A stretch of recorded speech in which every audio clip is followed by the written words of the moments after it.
sejam todos muito bem-vindos. Eu sou Lilian Coelho Maffei, editora-chefe da marca Bons Fluidos, e estamos aqui para esse papo de super bons fluidos com Aleph Poffo, que é numerólogo, influenciador digital. Tudo bom? Que prazer receber você aqui finalmente. É todo meu, Lilian. Todo meu. Assim, ó, eu queria, primeiramente, antes de a gente começar essa conversa, expressar toda a minha gratidão pelo teu convite. Eu acho que a gratidão movimenta muito o mundo, né?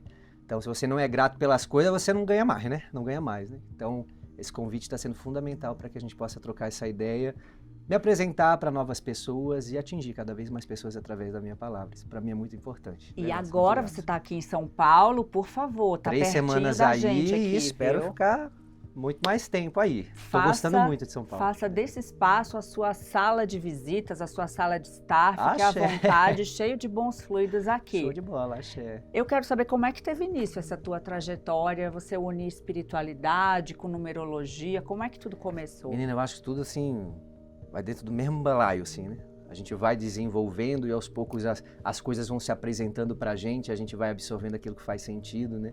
Eu sempre fui um moleque, uma criança, não posso dizer que espiritualizada, mas sempre tive um certo senso de mediunidade, via muita coisa, ouvia muita coisa, né? E até a minha... Pausa. Certo. Via muita coisa, ouvia muita coisa? Via e ouvia. Via e ouvia. Coisas, assim. Exemplo, assim. Exemplo, eu tava, sei lá, sentado na sala e do nada passava alguém, às vezes ainda acontece, né? Mas passava alguém assim, eu não entendia muito bem, não era de casa, não era nada. Mãe, passou aqui uma pessoa, quem que tá aí? Mãe, Ouvia pessoas pedindo ajuda, chorando, tudo isso acontecia quando eu era mais moleque, assim, principalmente chorando, assim, muita gente chorava, assim, no meu ouvido, eu não entendia, não sabia quem era, sabe? E aí na minha adolescência, minha mãe achava que isso era estresse, né? Minha mãe achava que era coisa de cabeça, então fui em muitos médicos e tudo mais, mas isso nunca passou, né? E na minha adolescência, com acesso à internet, né? Aí eu comecei a entender que aquilo era mediunidade. Aí teve uns episódios na minha casa muito, muito perturbadores, né? Uma vez que eu era adolescente, então já estava aprontando, né? Frequência lá embaixo, espiritualidade pegando em cima. Precisei ir para o centro espírita. Então, na época, eu era espírita, né? Comecei a frequentar o espiritismo, desenvolvi a minha mediunidade e, a partir daí, outras coisas foram aparecendo, né? Você chegou no centro espírita, já falaram, você tem mediunidade. Você Super, contou, super. você foi numa consulta. Eu fui contando essas experiências que eu tinha e eles eram muito solícitos comigo, assim. Eu era um moleque, então eu era, sei lá, ali eu já tinha uns 15, 16. Então, eles eram muito solícitos comigo, me explicavam muito bem as coisas, né? Então, ali eu aprendi muito sobre mediunidade. O espiritismo tem muito disso, né? De catalogar mediunidade, de querer explicar, né, o que é mediunidade e trazer essa parte mais técnica das coisas, né? Só que depois o espiritismo, ele acabou se tornando, vamos lá, questão de valores, assim. Eu fui começando a entender um pouco mais os meus valores e algumas coisas não ressoavam muito bem, né, com o meu coração, as explicações que davam ali e tudo mais. Nem todas, isso é importante dizer. Mas aí depois eu conheci a Umbanda, e a Umbanda, dentro dos valores da Umbanda, ela me acolheu melhor, né? E aí até hoje eu sou umbandista e não tenho pretensão de deixar de ser, a não ser que aconteça novamente mais alguma coisa e que apareça mais alguma coisa na minha vida. Então eu sou muito aberto para a espiritualidade. E eu acho que é isso que traz esse encanto para a minha vida, sabe? Eu não me limito para as coisas, não. Hoje são mais de 800 mil seguidores somente no Instagram. Se juntar nas outras redes sociais, está em quase... 1.900.000. Quase 2 milhões quase 2 aí. milhões E de você seguidores. traz essa espiritualidade de uma forma muito palatável para um público que costuma se apegar aos 3 primeiros segundos. E você traz um conteúdo que não é leve. A gente fala de espiritualidade, Super. que é uma coisa muito séria, mas o jeito que você traz faz com que a pessoa fique presa no vídeo e que cada vez mais pessoas fiquem presas, porque é bom aumentar seguidor. Vem pra cá pra Bons Fluidos também, vai Com pro certeza. Aleph, vamos aumentar, vamos bombar essa rede social. Mas você sabe Qual o segredo disso? Então, eu acho que é isso que faz as pessoas se aproximarem cada vez mais de mim.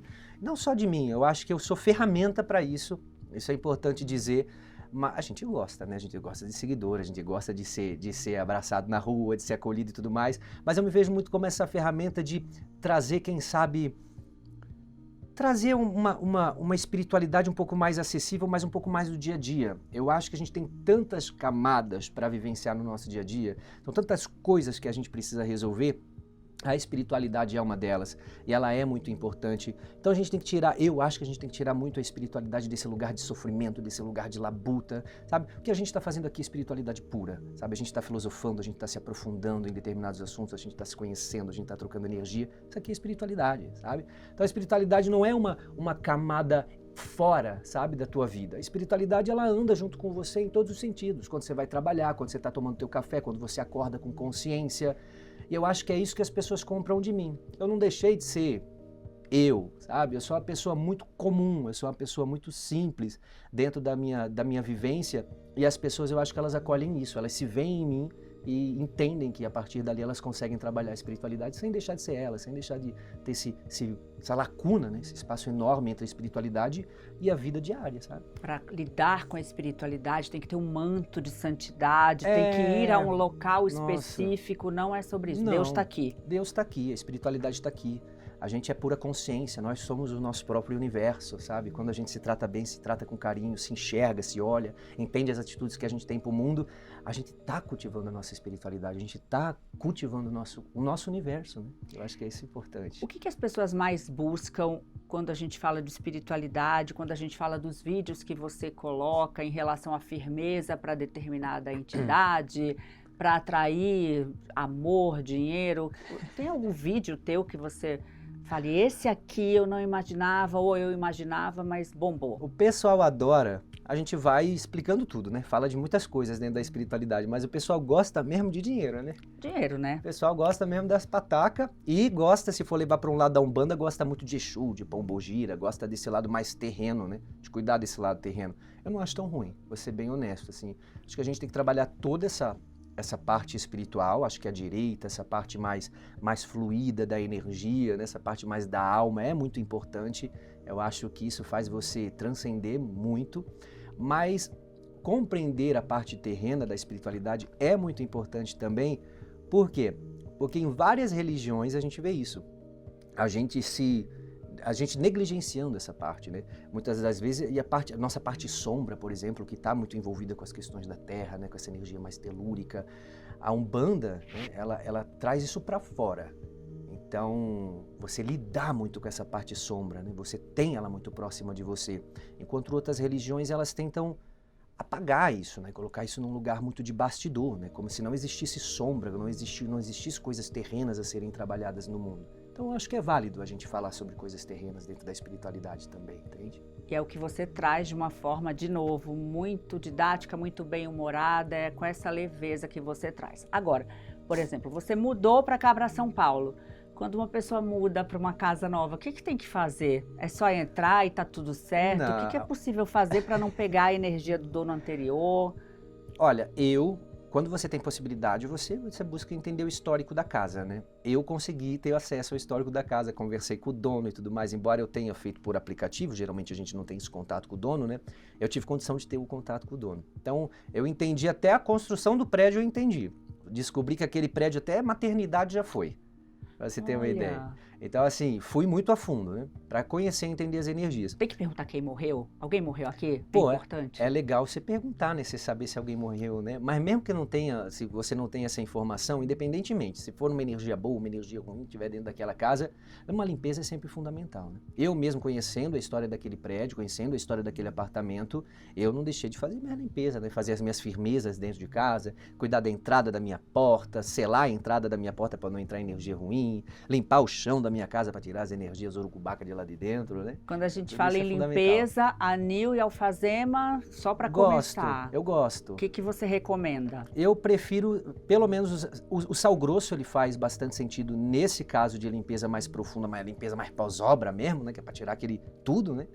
Mas eu sempre procuro aliar com uma erva mais morna, né? Aí entra a alfazema, por exemplo, entra o boldo, entra o alecrim, entra o manjericão. Então faz sentido para a gente limpar e harmonizar o ambiente também.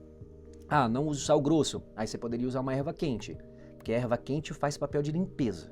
Então a gente pode usar arruda, a gente pode usar guiné, a gente pode usar espada de São Jorge. Tudo isso vale a pena para você colocar quando se trata de limpeza energética. Porque né? tem gente que fala assim, eu vou tomar um banho de sal grosso antes de dormir, do pescoço, tem que tomar um certo cuidado, porque ele limpa, é pesado, a limpeza é pesada, então Limpa Eu tudo, faço você uma- acorda esgotado e não sabe por quê.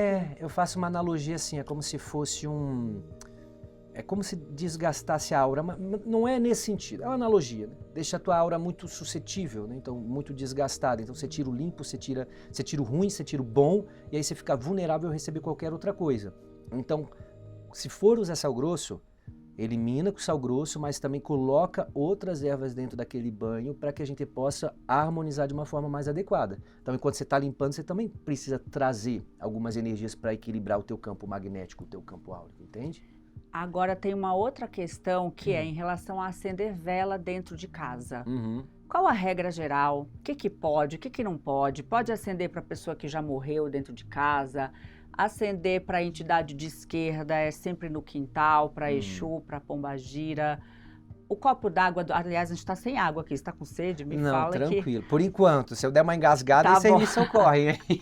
O copo d'água do lado da vela, Uhum. qual é o objetivo? Sempre usa, não usa? Dá uma Tá, explicação vou geral. tentar dar um geralzão aqui. Uma geral resumida, que eu sei que o assunto é vasto. Primeiro, a gente não consegue generalizar tudo, porque a gente está falando... Espiritualidade é uma coisa muito descentralizada, isso vai muito de cada um. Mas quando a gente está falando de religião, principalmente, aí entrando dentro da Umbanda, a Umbanda também é uma religião descentralizada, ou seja, não existe um polo que fala assim, tem que fazer isso, tem que fazer aquilo, né?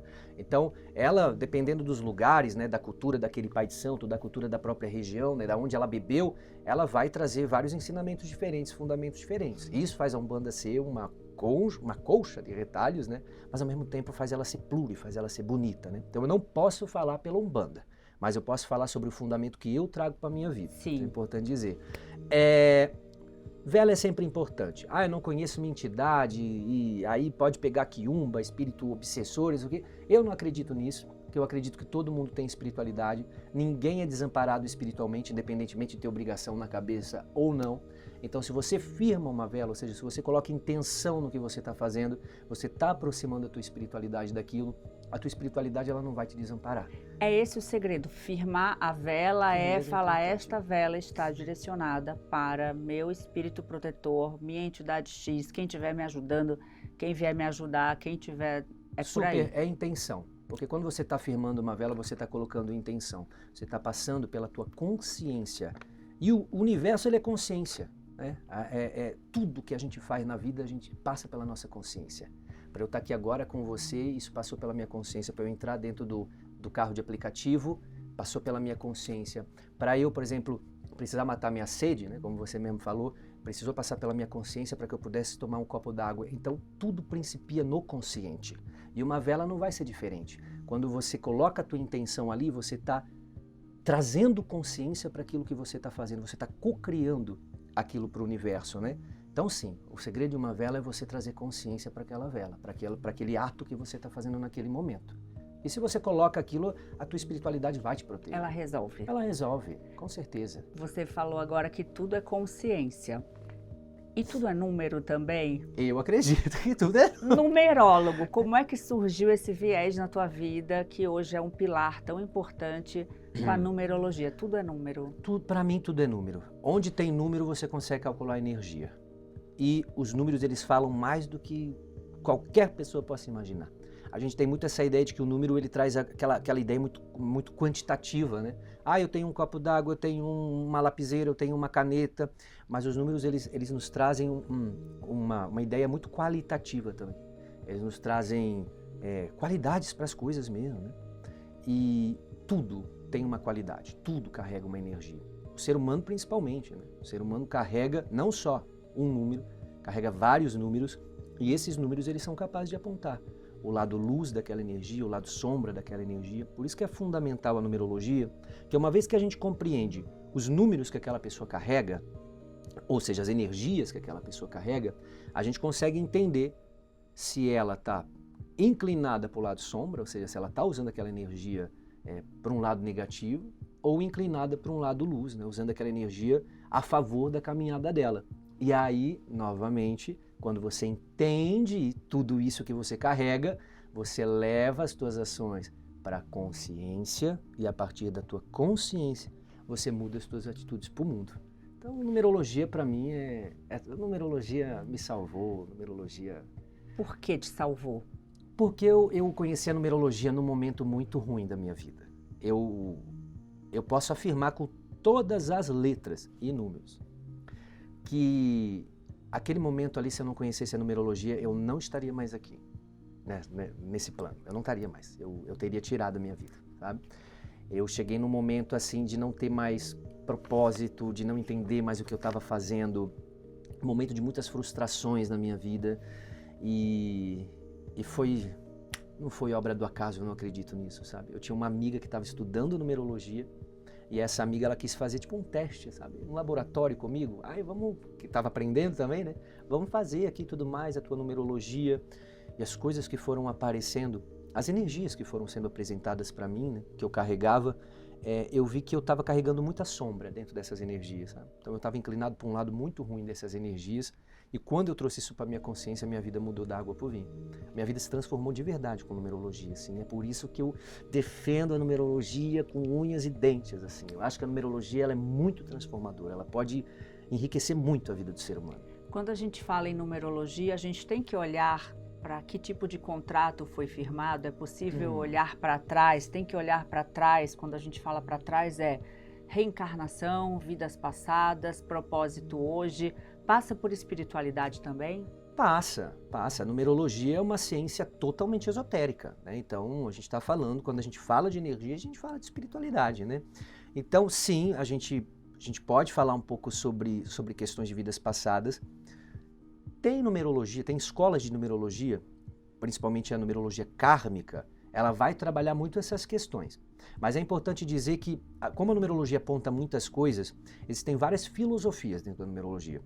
Então você vai ver lá nos antigos, lá nos primórdios, lá com 5, 6 mil anos antes de Cristo, lá no Antigo Egito, surgiu a tal da Cabala, que muita gente conhece, né? Então a numerologia ela surgiu dali, uma escola que a gente conhece como numerologia cabalística. Depois uma numerologia mais ocidental, com uma filosofia diferente, que é a numerologia pitagórica, o qual eu faço parte, sou membro da escola pitagórica de numerologia. Depois a kármica, angelical, então cada uma vai ter uma filosofia. Eu não acesso tanto vidas passadas, embora algumas vezes apareça no mapa, assim, tipo, pô, tem uma de vida kármica ali, tem um negocinho ali do passado que tem que ser resolvido, mas não é o meu foco. Aparece pelo número ou pela voz que está te soprando pelo aqui, número, te contando, olha... Pelo número, mas eu não posso dizer que tipo, eu não tenho esses insights também, né? A gente usa de tudo um pouco, né? Mas numerologia não precisa dessa mediunidade e tudo mais. Os números, eles são muito exatos nesse sentido, eles te mostram, né? Então, existem pessoas que precisam resgatar coisas passadas. Nem todas, mas tem. Agora, a numerologia, se a gente fosse escolher um tipo de numerologia ou um aspecto para olhar, é o nome que nasceu? Olha, o nome e a data de nascimento, elas trazem coisas muito diferentes. Então, a gente não pode separar muito bem isso. Porque o nome, ele fala muito sobre quem você é. Então, a gente está falando da essência que você carrega. Então a gente está falando de como a tua alma se comporta, a gente está falando da tua personalidade, ou seja, como as pessoas te veem, né? A gente está falando da expressão que você traz para o mundo. Inclusive é legal, porque Pitágoras falava assim, para você entender. O tal do triângulo retângulo, né? Trigonometria lá na escola, né? Então, hipotenusa, que é aquele lado grandão, 2 catetos. Um lado era o A, B. Para Pitágoras, alma mais personalidade. Alma não é a soma das vogais, personalidade é a soma das consoantes. Alma mais personalidade gerava a expressão que a gente traz para o universo. E a expressão dentro da numerologia é a soma das vogais e das consoantes, ou seja, é a soma da alma e da personalidade, né? Então isso é muito bonito. A gente não traz esse lado filosófico da matemática, mas na verdade Pitágoras era um grande matemático filósofo, né? Ele trazia muita espiritualidade, né? Então o nome ele fala muito disso, sobre o que você é, o que você carrega, né? E a data de nascimento fala do teu caminho. Então são coisas diferentes. Então temos a Lilian, que é dessa forma, que não pode negociar determinadas situações para a vida, porque senão a alma dela se apaga, que precisa expressar determinadas situações para a vida, para o mundo poder acolher cada vez mais ela, para o mundo também ser grato pelas ações dela e cada vez mais entregar coisas para ela, né? Mas ela tem uma caminhada. Então, data de nascimento, propósito, faz parte da data de nascimento. Você está caminhando para aprender, para absorver aquilo que é o teu propósito, para alcançar aquilo, né? Teu desafio faz parte da tua caminhada, então está dentro da tua data de nascimento. As oportunidades que vão acontecendo, que a gente chama de pináculo dentro da numerologia, faz parte da tua caminhada, então está tudo dentro da data de nascimento. Uma coisa é uma coisa, outra coisa é outra coisa. E aí a pessoa vai, tem esse número da data do nascimento, tem o número do nome, mudou de nome porque casou, Ou então, vamos pegar um artista, Anitta colocou 2 T's, enfim. É um caso maravilhoso. O que vale? O que conta mais? O número que você quer se expressar e assinar para o mundo? O número que ficou lá atrás na tua assinatura original? Outro ponto, porque assim, ó, são 2 situações diferentes novamente. Então, quando você quer se compreender dentro da tua essência e compreender a tua própria caminhada, a gente precisa acessar as energias desde a época do teu nascimento, porque ali existe um contrato de vida, né? E aí o numerólogo faz o quê? Ele decodifica tudo aquilo e ele lê para a pessoa. Então a gente precisa ter o nome de registro, data de nascimento, isso é fundamental para o autoconhecimento. Quando você muda o seu nome, você elimina determinadas energias que podem fazer mal para a tua caminhada, ou seja, frequências energéticas negativas, né? Aí você traz uma frequência melhor para o mundo para você poder caminhar. Isso não anula quem você é. Isso não anula o teu contrato de vida. Então as pessoas confundem, né? Tipo, agora a Anitta virou a Anitta, agora ela deixou de ser a Larissa, né? Então agora, não, ela continua sendo a Larissa dentro da essência dela, né? Tanto é que o álbum dela tá aí para dizer o equilíbrio aí, né? Falando muito sobre quem é Larissa, muito bom por sinal. Maravilhoso. Né? E só que o que ela fez? Ela limpou o caminho dela para que ela pudesse andar. Né? Então esses nomes artísticos servem muito para a gente desbloquear energias colapsadas, para a gente poder trazer energias que muitas das vezes faltam no mapa, ou para complementar energias que estão faltando dentro do caminho daquela pessoa, mas ainda assim a ação consciente é que vai resolver o problema da pessoa, entende? Entendo, tem muita coisa que eu quero entender ainda, Aleph, mas eu queria que a gente encerrasse você dando um conselho numerológico cheio de bons fluidos para esse momento que a gente vive, a gente como coletivo. O que você poderia dizer tendo como base os números? Como base os números, agora eu posso olhar para o pessoal, já que a gente vai dar um conselho? Agora você olha para aquela câmera da verdade. Pessoal, é o seguinte, eu como numerólogo eu preciso dizer para vocês, eu sempre falo isso e eu vou continuar dizendo. Existem 3 energias fundamentais no mundo, várias energias, mas 3 energias fundamentais. Se você quer equilíbrio para a sua vida, você precisa olhar para dentro da sua alma. A alma ela é muito importante, ela nutre o ser humano, ela ilumina o caminho da pessoa. Você precisa olhar para o teu propósito, é uma outra energia fundamental. O teu propósito, ele te dá gás, ele te dá energia para você poder construir aquilo que você quer. Né? Ele te dá a cor para você correr atrás das tuas coisas. E para o teu desafio, para você entender aonde você tem inclinações para ir para o lado negativo. Assim, com consciência, você consegue equilibrar o teu caminho, realizar o que eu chamo de tripé da vida. São 3 energias fundamentais que você tem que ficar de olho. E a partir daí, sim, você consegue caminhar com muito mais tranquilidade e abraçar o restante das outras energias. E dá para dar um spoiler de 2027? 2027 entra com energia de número 2, energia universal de número 2. Essa energia fala muito sobre diplomacia, sobre união, sobre a gente conseguir se unir, porque esse ano é um ano polarizado, esse ano é um ano de guerra, esse ano é um ano que fala muito sobre a gente tomar frente para as coisas, mas o excesso dessa energia faz com que a energia entre em conflito. Então a gente está num ano muito caótico e o ano que vem ele exige, ele pede muito que a gente possa se unir, para que a gente possa criar diplomacia, para que a gente possa fazer essa troca mais amistosa e ter perseverança, né? O ano de número 2 ele fala muito sobre paciência e perseverança para que a gente consiga alcançar aquilo que a gente quer. Que venham bons fluidos. Axé! Amém. Obrigada, viu? Eu que agradeço, mais uma vez, Lilian. Volte sempre, que o tempo é curto e o assunto é muito Tem vasto. muita coisa para falar, eu quero muito poder falar sobre mais assuntos aqui. Pode me convidar que eu teria o prazer de vir aqui. Agora que você é paulista, fique em casa. Com certeza. Obrigada, viu, mais uma vez. Valeu. Obrigada também a você que nos acompanhou. Até a próxima.